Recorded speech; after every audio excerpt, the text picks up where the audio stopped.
ಚಿಕ್ಕ ಮಕ್ಕಳಿಗೆ, ಸಣ್ಣ ಪುಟ್ಟ ಮಕ್ಕಳಿಗೆ, ಈ ಪ್ರಾಣಿಗಳಿಗೆ ಈ ಎಥರಿಕ್ ಬಾಡೀಸ್ ಆಸ್ಟ್ರಲ್ ಬಾಡೀಸ್ ಕಾಣಿಸ್ತದೆ. ಸಮ್ ನೆಗೆಟಿವಿಟಿ ಇದೆ, ಕರೆಕ್ಟ್.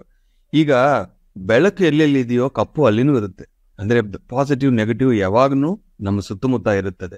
ಯಾವಾಗ ನಮ್ಮ ಆರ ಜಾಸ್ತಿ ಆಗುತ್ತದೋ, ನಮ್ಮ ಎನರ್ಜಿ ಜಾಸ್ತಿ ಆಗುತ್ತೋ, ಅದು ಹತ್ರ ಬರಲ್ಲ, ಬಂದ್ರೇನು ಹೆಲ್ಪ್ಗೋಸ್ಕರ ಬರುತ್ತೆ. ಅವಾಗ ಏನ್ ಮಾಡ್ಬೇಕು, ನೀವು ಅಲ್ಲಿ ಧ್ಯಾನದಲ್ಲಿ ಕೂತ್ಕೊಂಡು you should try to communicate. ಅಲ್ಲಿ ಒಂದು ಮ್ಯೂಸಿಕ್ ಆಗ್ಬೇಕು. ಇಷ್ಟೊಂದು ಪಾಸಿಟಿವಿಟಿ ಇದೆ ಸರ್, ಪಿರಮಿಡ್ಸ್ ಇದೆ, ಆದ್ರೂ ನೆಗೆಟಿವಿಟಿ ಯಾವ ಡೋರ್ ಇಂದ ಬಂದಿದೆ ಅಂದ್ರೆ ಮನಸ್ಸಿಂದ ಬರುತ್ತೆ. ಆ ಮನೆಯಲ್ಲಿ ಯಾರೋ ಒಬ್ಬರು ನಾನ್ ವೆಜಿಟೇರಿಯನ್, ಯಾರೋ ಒಬ್ರು ನಾನ್ ಮೆಡಿಟೇಟಿವ್ ಇರ್ತಾರೋ, ಇಲ್ಲ ಕೆಲಸ ಮಾಡೋಕ್ ಬರ್ತಾರೆ ನೋಡಿ, ಅವ್ರು ಏನೋ ಒಂದು ದುಃಖ ತಗೊಂಡು ಬರ್ತಾರೆ. ಆ ಮೂಲಕ ನಮ್ಮ ಮನೆಯಲ್ಲಿ ದೇರ್ ಆರ್ ಮೆನಿ ವೇಸ್.